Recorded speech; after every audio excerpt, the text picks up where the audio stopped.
So this week we're entering into the creation part of um, our relationship, of the conversation. And we're going to start talking about it. And then next week we'll get a little bit more into it. But the concept that we create um, is very real, and we create all the time, and that we are in 100% creation mode all the time. So when we understand that, then we can begin to really look at where the creation is coming from, and that we're not human beings that are um, living a life and seeking a connection and then seeking manifestation of items. We are uh, gods in a human body and are creating all the time. And we're creating with our thoughts that turn into words that then create a manifestation or matter. So we're whatever, like we talked about before, that sin is being a little off plumb. Like the first belief or belief we attach to, if it's slightly off truth, then we're going to be creating out of a place of untruth. And the spirit is not is constantly encouraging us to examine our beliefs, our truths, to look at our life, to look at each situation that we're in as how am I being in this situation, so that we can learn and evolve and grow above this. So, but spirit does not override our creation. And when we understand that, it's exciting, but it's also initially a lot of analysis on our part. But because we have been created with the choice to choose moment to moment, and we're not infused with beliefs and then little robots, because we have choice, and our choices create moment to moment. That's the freedom that we've been given. So now we're rising up into a new level in our journey, kind of coming up out of some concepts and beliefs that we were taught that we're really small and we don't really have that much control, and that God might not be with us moment to moment, and if he is, maybe he's judging us. So there's no judgment. It's an exciting creation process as we go through life. So we live our life and we see things and we want things, and our beliefs about ourselves and right versus wrong, and the collective belief of the people around us affect our ability to then manifest these things. So like if a person has lack and they say, I have not enough, and I need abundance, and I have lack, and I don't make enough to pay my bills, and then they also have a belief system that money is bad, money's the root of evil, then spirit creates out of your belief system with neutrality. So that person, the more they feel they lack, the more lack they're going to feel, because they're passionate about they're hollering up there, I need money, I have lack. The I am is the creation. We are God, so we're creating we're putting it out there, and spirit's returning to us exactly what we are creating, beautifully. And so, and if we believe that money's evil and we shouldn't have it, or we should just have enough, and then we're also believing we have lack, you have these two beliefs that are supporting each other. And it's not the job of spirit to knock them down. It's the job of us to look and say what is wrong in the situation. And then we can start to get revelation about it. So spirit creates from our beliefs, the beliefs that are known and unknown. That's why we examine where we're living from, and we examine our moment to moment life. So spirit is not concerned with what we're doing, but how we're being, and how we're being in each moment. And each situation and circumstance that we're in is an opportunity that's been created for us to, through us, for us to see how we're being, and to choose to look, to analyze. Am I living in fear? Am I living in love? What's my response right now? And make a choice for our self-realization that we are God and that we are complete. And we're making a choice of compassion, of love, of joy, or we're making a choice out of fear. Moment to moment. And it is a moment to moment analysis until we begin to choose enough of our God nature that it is then second, it's the second nature or the first nature, however you want to look at it. So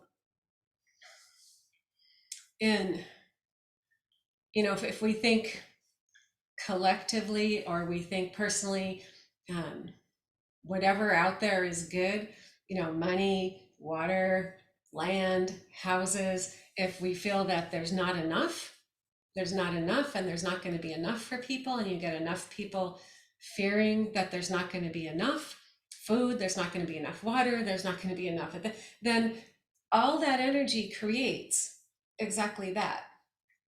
And you could say, well, how come, spirit doesn't override that? Because we're gods and we're supposed to do that. We're supposed to grow up into our godness and create this for ourselves, because that's why we were created. We weren't created to be managed and stuff. There's no free will in that. So just to talk a little bit about the difference between doing and being. So we place a lot of emphasis on doing. I'm going to walk this out. I'm going to do the right thing. I'm going to work really hard. And it's not the doing that is really super important. It's the being.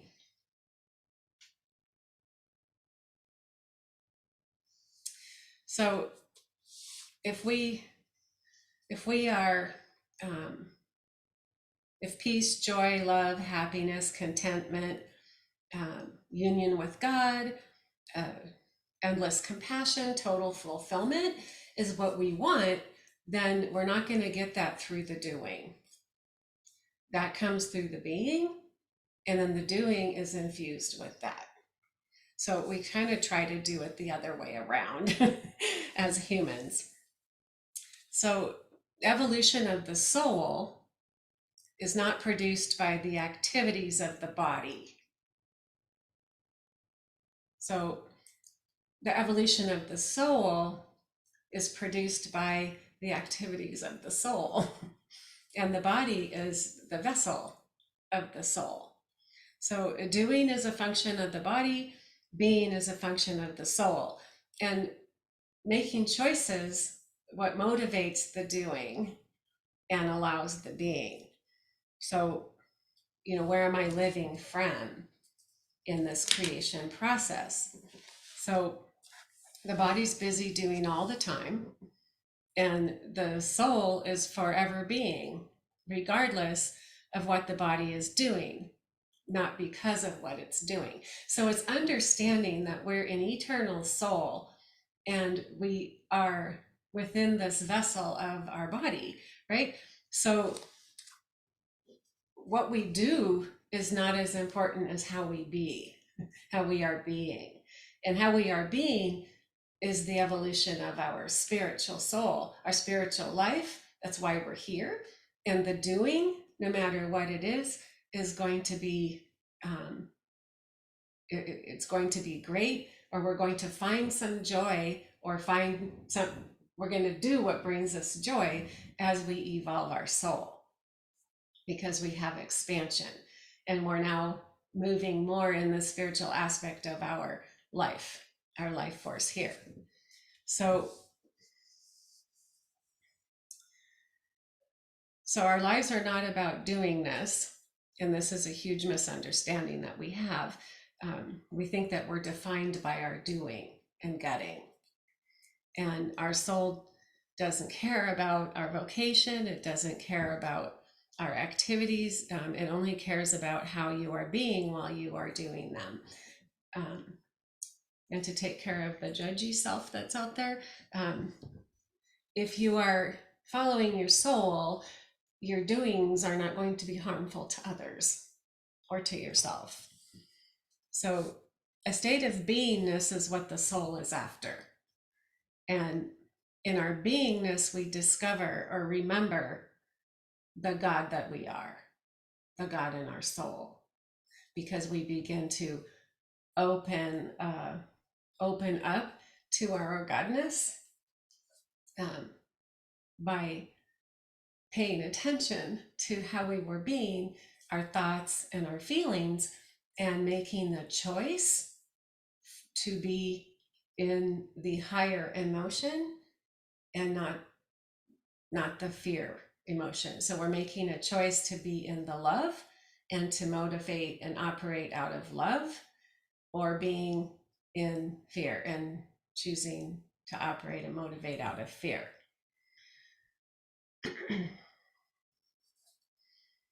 So where we're living from, out of fear or out of love, and where are we coming from as we encounter life moment to moment? And it really is a pausing. We can be in a moment where we're like, that person's, yelling at me. We can feel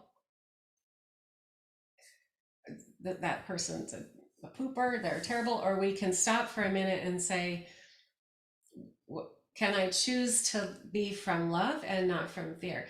Is this person, is it personal? No. Is it this person expressing themselves? Yes. So I'm going to feel compassion, right? So it's choosing our unconditional loving God self in the moments of life, enough times that becomes our life response. And I know this is a lot to take in, but and it's not about judging yourself or judging someone else, or I have to make the good choice. It's not about making a good choice or a bad choice. It's about having a passion and desire to move into the presence of God within, to be living moment to moment in the presence, in the experience of God, of our God self. That's what it's about. There's no judgment. It doesn't matter. Like, it's, if you're like, I'm just going to holler back, that's fine. Go ahead. There's no judgment there. But it's about, where are we going on our journey? Where are we going in this neutral moment? All moments are neutral. It's our expectations and expected outcomes that make them non-neutral and make them tense sometimes and hard.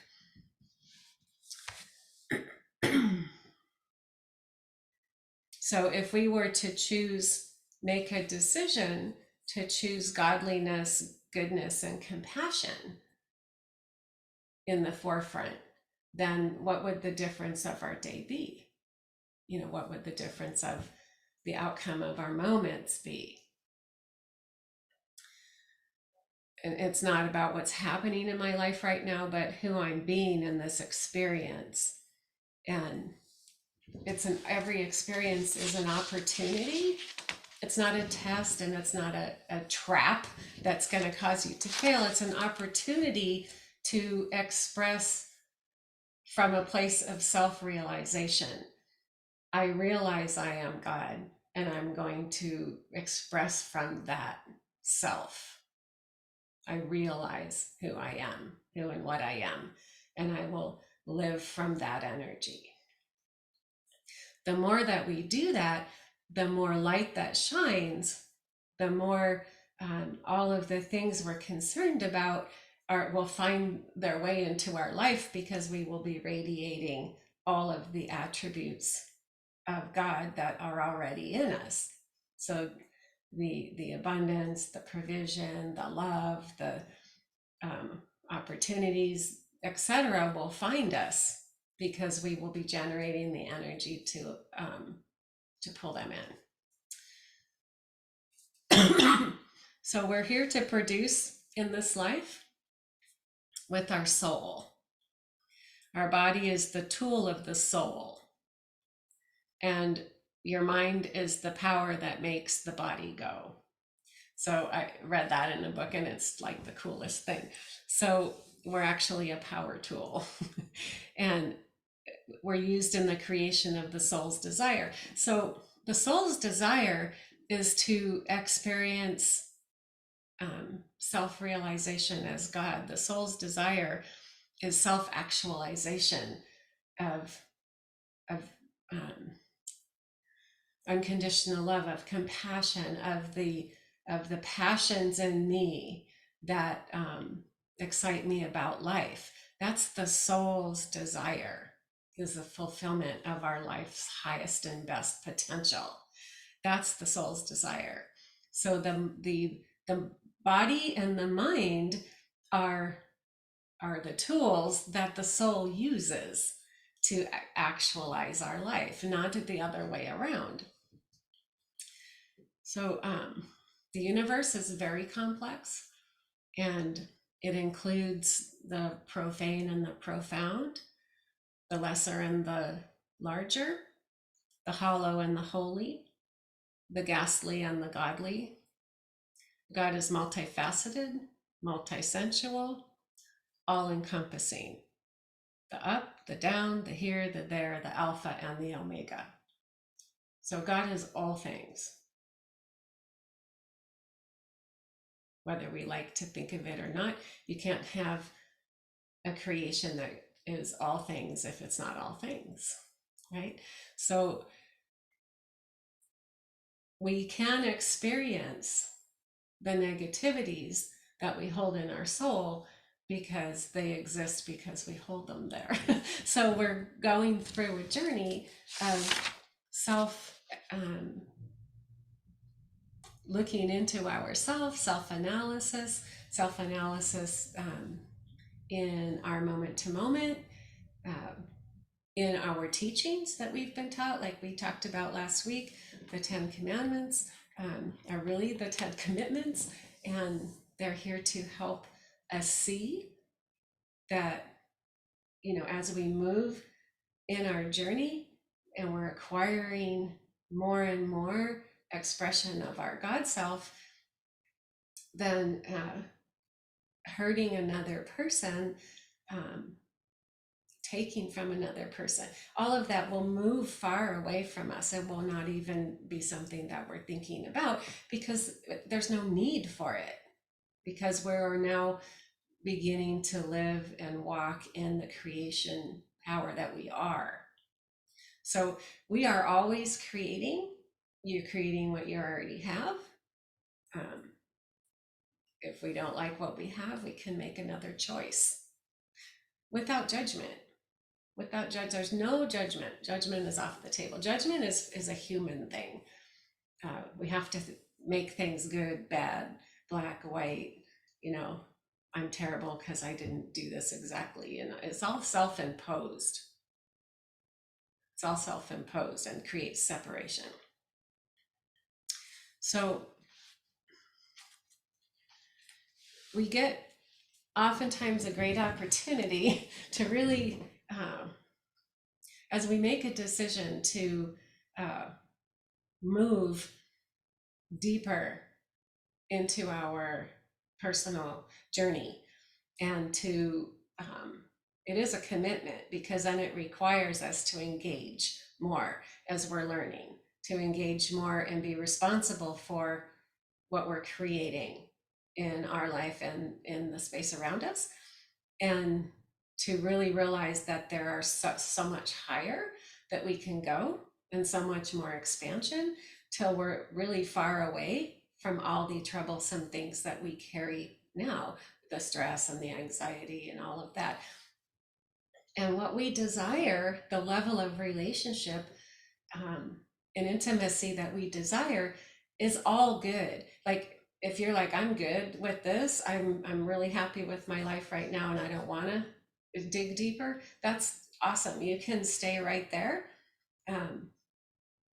There's no judgment. It's not required. And going in deeper, then will require a deeper commitment on your part, right? A deeper commitment on your part. It's all either way. It's not for everybody, right? So, I mean, it is there for everybody. It's just not everyone wants to do it, to go in like that. But then, and then just to share something from my life, I had a dream before, like years ago, and in the dream I was rappelling down this mountains, and I had no fear, and I said, I have no fear. It's quiet inside. This is my goal. This is my goal, right? This is the relationship I want to have with the divine, where there's just no fear. There's only love, and it's clear and quiet. I can hear everything. So that's been my goal. and and the journey I've had over the last 2 years has been in the process of that. So it's whatever we're asking for opportunity is gonna come for us to have it, and to own it, and to move on.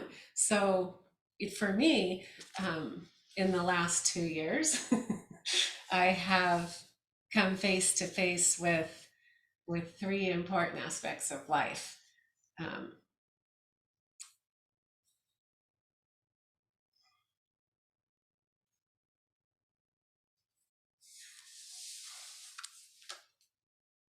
Will I live? Where will I live? And how will I live? And these were dramatic and profound actions in my life from very small.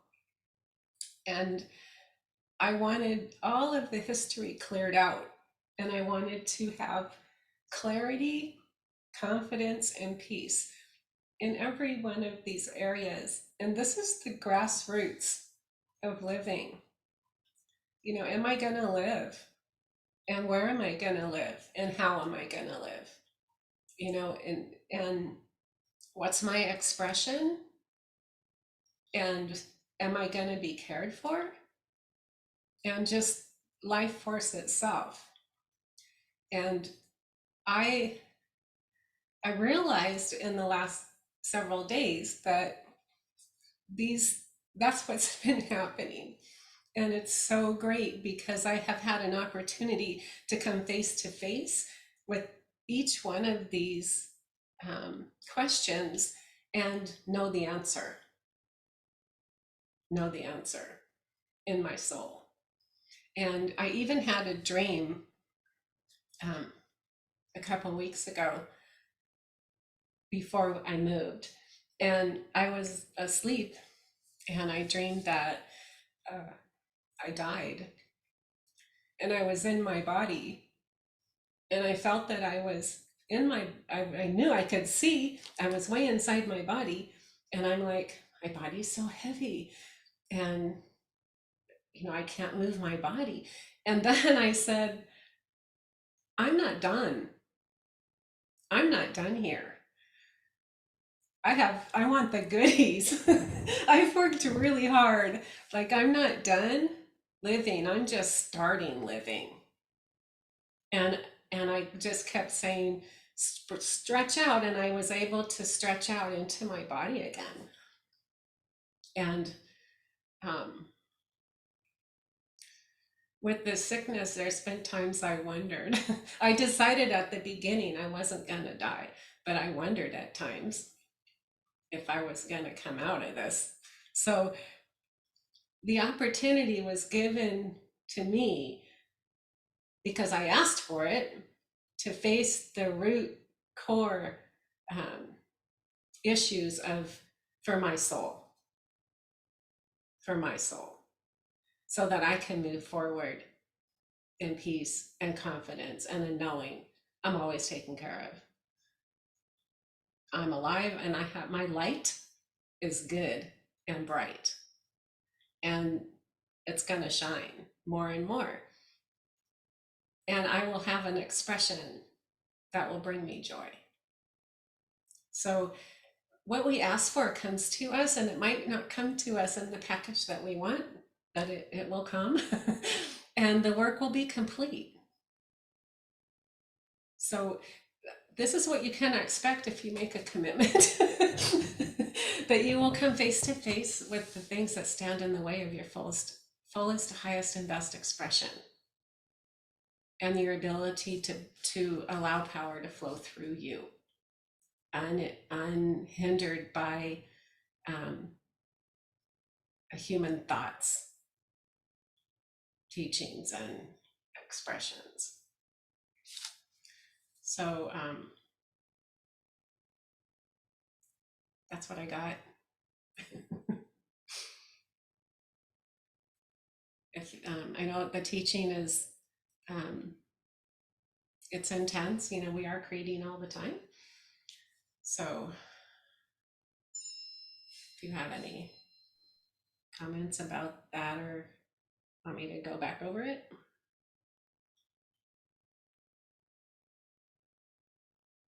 Thank you for being so open and honest with us. You're my family.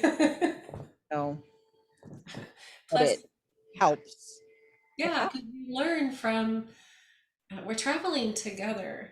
And if I don't share, uh, like, we all learn from an experience.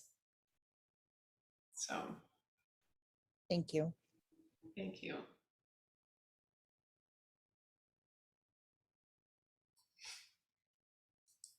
So when you are in your day-to-day experiences, look inside and say, where's my brain? What am I thinking? What am I feeling? And when because we're creating all the time, the I am statements are creation statements. So if we want something, then we can, for example, in the example, instead of saying, I never make enough money, a person could say, my business is bringing me abundance. But you have to really believe that. It's not a incantation, or you're not fooling the spirit. If you don't believe it, you don't believe it, right? So we're not fooling the spirit into providing something for us. We're getting what we believe.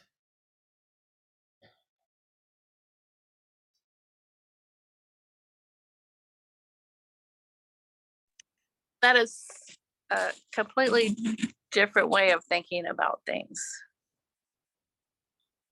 Because a lot of times we concentrate on what we don't have, what we really want, but we are thinking all the time that we don't have it. Mm-hmm. And it takes paying attention to change that. Yeah, it takes a lot of paying attention.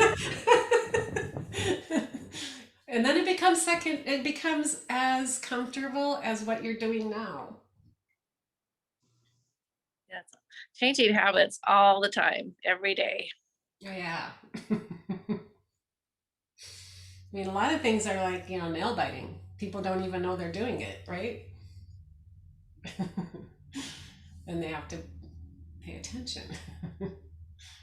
So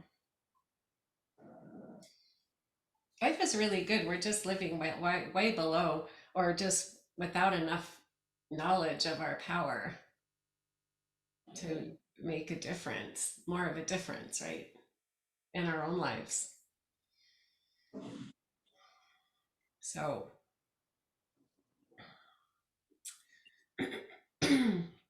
we can have a meditation and